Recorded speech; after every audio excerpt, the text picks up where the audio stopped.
On Friday, March 30th, the Nevada Highway Patrol will be joining forces with the California Highway Patrol, targeting the highly traveled Interstate I15 corridor between California and Las Vegas. The week of March 26th, Nevada and California public schools will be on spring break. Due to spring break and Easter falling in the same week, we are expecting over 300,000 motorists traveling to and from Nevada on the I15 corridor Easter weekend.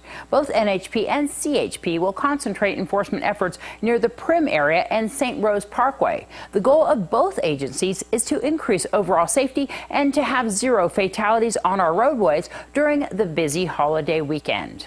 Federal land managers have designated 11 demonstration projects in 6 eastern states in a bid to create more flexibility for grazing livestock on public range. Officials say the aim is to share best practices in what the agency is calling outcome-based grazing authorizations. One example might involve letting ranchers graze cattle on young invasive cheatgrass.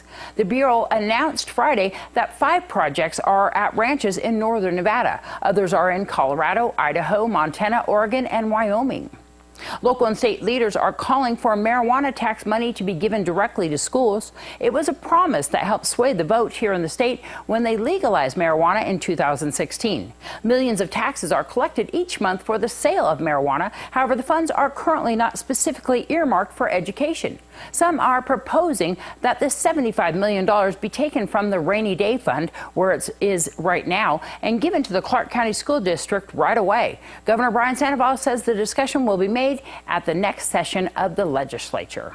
Nevada's Department of Health and Human Services has apparently misappropriated or failed to adequately justify the use of the federal crime victim assistance grants from 2012 to 2016, totaling millions of dollars. The department's audit conducted by the Inspector General looked at $45.6 million in grants which were awarded to Nevada to distribute the victims' organizations like rape treatment centers, domestic violence centers, and centers for missing children.